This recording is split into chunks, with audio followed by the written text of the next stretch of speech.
membahas secara lebih detail mengenai persiapan pemilihan umum dan juga pilkada serentak yang akan dilaksanakan tahun 2024. Yang pertama, saya minta disampaikan kepada masyarakat bahwa seluruh tahapan dan jadwal pelaksanaan pemilu dan pilkada serentak itu sudah ditetapkan. Saya kira sudah jelas, semuanya sudah tahu bahwa pemilu akan dilaksanakan 14 Februari 2024. Ini perlu dijelaskan, jangan sampai nanti muncul spekulasi-spekulasi yang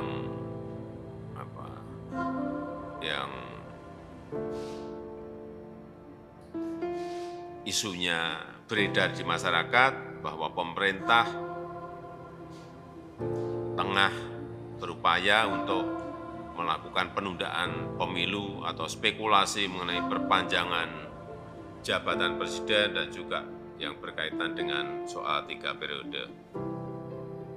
Karena jelas bahwa kita telah sepakat pemilu dilaksanakan tanggal 14 Februari dan pilkada dilaksanakan nanti di November 2024. Sudah jelas semuanya. Dan dijelaskan sekalian bahwa tahapan pemilu itu sudah dimulai nanti di bulan Juni 2022, di pertengahan Juni 2022 sudah dimulai. Karena memang ketentuan undang-undangnya 20 bulan sebelum pemungutan suara. Yang kedua, 12 April nanti KPU dan Bawaslu periode 2022-2027 akan kita lantik dan segera mempersiapkan pemilu dan pilkada serentak di 2024. Oleh sebab itu kita nanti perlu berbicara dengan KPU dan Bawaslu mengenai persiapan-persiapan ini agar persiapan pemilu dan pilkada yang ini kita belum pernah punya pengalaman serentak itu betul-betul bisa kita persiapkan dengan matang. Dan yang ketiga, ini agar segera dikejar juga penyelesaian payung hukum regulasi yang dibutuhkan untuk pemilu dan pilkada serentak 2024. Ini agar saya minta Pak Menko Polhukam komunikasi yang intens dengan DPR RI dan juga KPU sehingga perencanaan programnya ini bisa didetailkan lebih detail lagi dan sehingga regulasi yang ada yang disusun ini tidak multitafsir dan nanti bisa menimbulkan perselisihan di lapangan. Yang keempat, yang ini juga segera harus diputuskan mengenai alokasi dana, baik dari APBN maupun APBD dalam rangka persiapan pemilu dan pilkada serentak 2024. Kemarin sudah disampaikan ke saya bahwa diperkirakan anggarannya sebesar 110,4 triliun. KPU dan Bawaslu.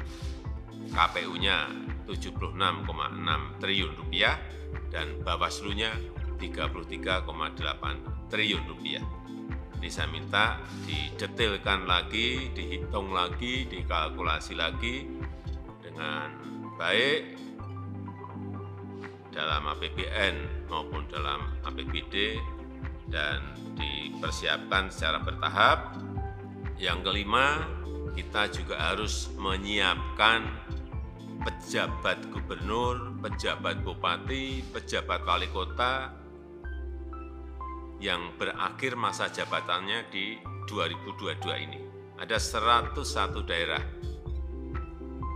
disiapkan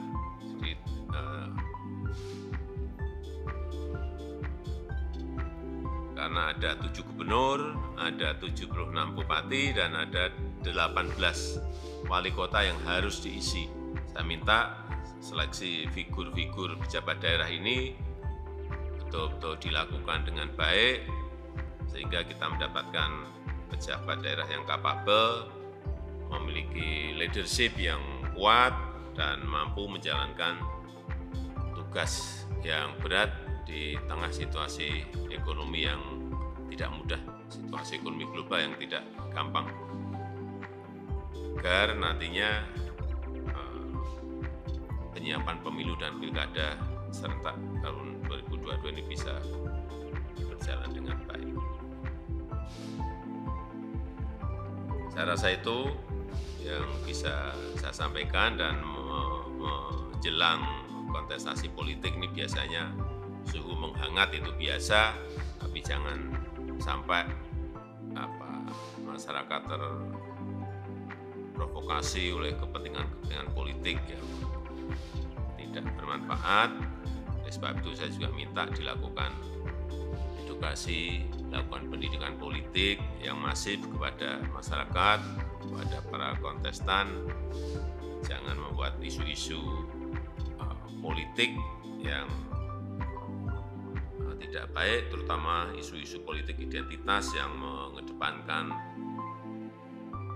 isu politik SARA. Saya kira kita memiliki pengalaman yang tidak baik di pemilu-pemilu sebelumnya. Kita harapkan ini tidak terjadi di 2024. Saya rasa itu yang bisa saya sampaikan pada kesempatan yang baik. Ya ini bilangkan saya, Pak, jualan gorengan ini minyaknya sangat mahal, 18.000 kan, gitu, sangat berat gitu. Ya makanya saya kasih bantuan gitu, kata Pak Jokowi kan. Gitu, Pak. Saya sangat senang lah ketemu gitu kan.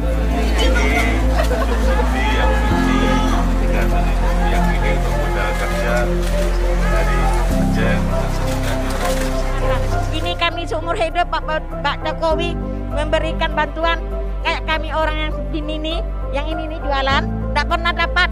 Nah, cuma dapat baru hari ini langsung dari Pak Jokowi. Itu Pak.